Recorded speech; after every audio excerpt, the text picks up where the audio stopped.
OG Bobby Yo said, "How much would you charge me to take a bullet for you?" And I'm still in that, right? But you got to look at it like that. So, young May comes to Kansas City. She has no security with her, so she needs security. So we're on stage, everything's going good. I gotta tell y'all the whole story. This is a bad night from the jump. Before Young and May got on stage, I'm in my patrol car. I get out, my can of mace hit my door. It sprayed in the air. So it got on my arm. I didn't know it. I get on stage, Young and Mace performing. I wipe my face. So now I got mace in my eyes. So if you go back, anybody got a video, you go back, you'll see me in the corner. I took a water bottle and I dumped it on my face. But after that, I couldn't see. So when they started shooting, I can only see out of one eye. So I'm doing the best I can to get Young and May off the stage. Luckily, we got off stage. I got her in the car. We drove out. But that was probably the worst situation I've ever been in because I'm trying to struggle with not seeing, make sure she's safe. My wife at the time was on stage. Sorry, I said that wrong. My wife was at the stage on time. I had one of my security officers handle her, get her off the stage. It was just bad from the jump, but that was probably my most memorable security experiences with Young May. Luckily, she got her safe, and I don't think she ever come back to Kansas City after that, but I don't blame you. Yeah, once the shots get to ringing out while you're doing your hit classic, it's about time to go. Shout out to Young and May. If you Shout watching out to this, Young and May. She was only on stage for like 10 minutes, too. shout out to Young and May. Next time we're gonna have you all the way right. You come on back to Kansas City. We're gonna have you perform inside, not outside. But and I think that's the biggest thing. We talk about pricing, and we talked a lot about being an entrepreneur, and people not wanting to pay your price, but like you said, not only proven security, but somebody who's very active, right? Securing different types of things. So when it comes to cannabis, is cannabis a high theft profession? Is it you have people stealing weed all the time? Luckily, not in Kansas City. However, St. Louis is probably one of the top crime cities for theft and cannabis, especially on that border to Illinois. Um, I'm not sure if they've started coming in during business hours. However, I know for a fact because of things that we've changed that after hours they are breaking into stores and it's pretty bad. They've caught on to how we move with vehicles and things like that. So um, it's going to get there, in my opinion, because it's just like we're gonna call it a spade a spade. It's the drug game.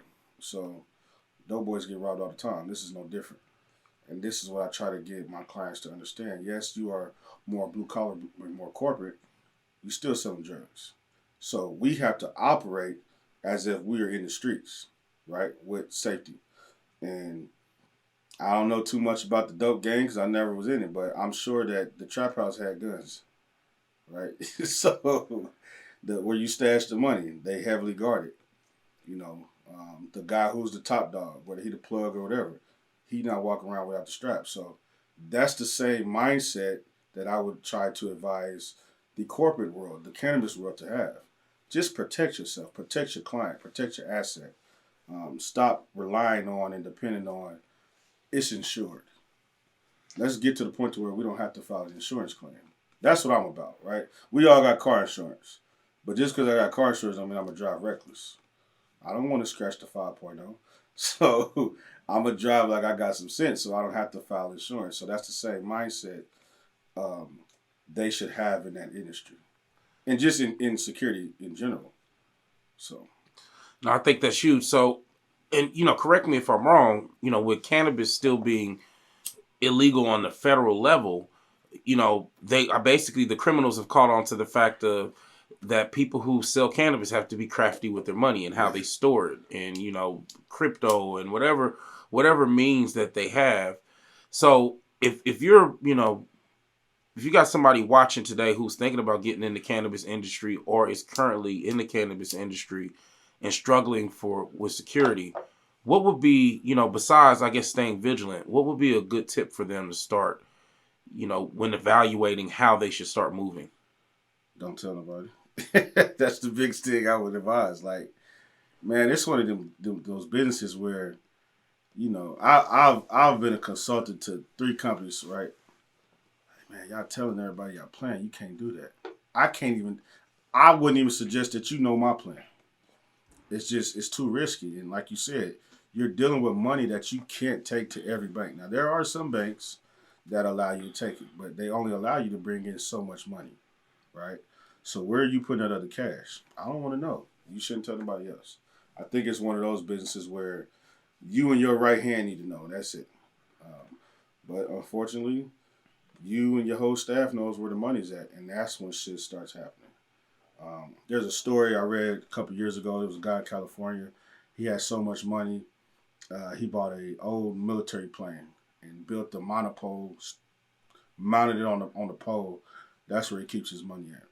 So he has 24-hour access security, just watching his money. You got guys who buy property, like El Chapo and all the other cartel leaders. They stuff money in the walls. So it's that type of business where, you read these ridiculous stories and they are true. Like, because again, it's a cash business. You go into a dispensary right now, you use your debit card, they're giving you cash back for change. So it's a cash business. Again, it's federally illegal on that level. So you have to get creative. And again, I'm not a dispensary owner. I don't own a grow house.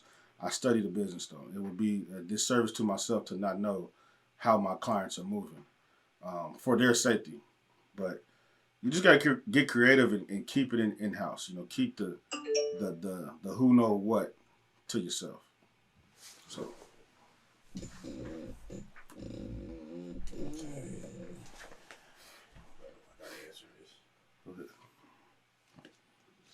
business.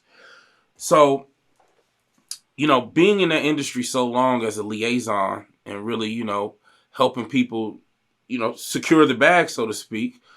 What have you learned? Because I know you have your own business that's wrapped in marijuana, right? yeah. So I started my company in November 2018. One, I soaked up so much knowledge from working at different companies.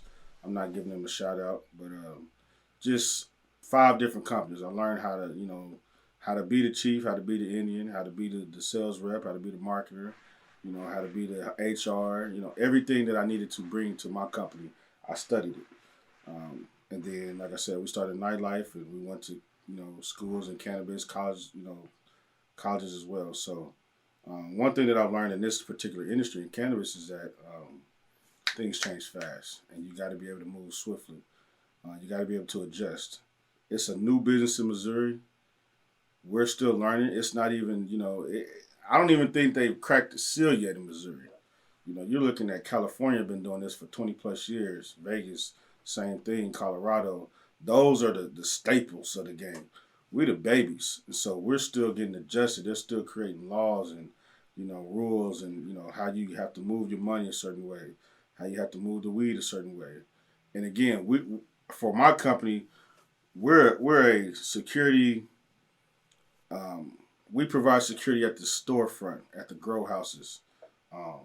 We are going to start doing other things. I'm not going to speak on it. Again, that's what this industry is about. For my safety, for everybody else's safety, I can't tell you everything we do. But we in the game. So it's just like I said, to be smart, you don't let the right hand know what the left is doing. But you hire people who can get the job done. I think that my clients know we're serious in this industry. Some of the people that we scout and potentially try to hire are former military like myself or former law enforcement or people who have been doing security at a higher level for a quality amount of time. But I say 80% of my staff is former military. We have about 25 armed officers right now on the armed side and about 10 on the unarmed side. So again, we're growing. It started off with just me, and this is where we're at today. So that's one of the things that a lot of people don't know about my company.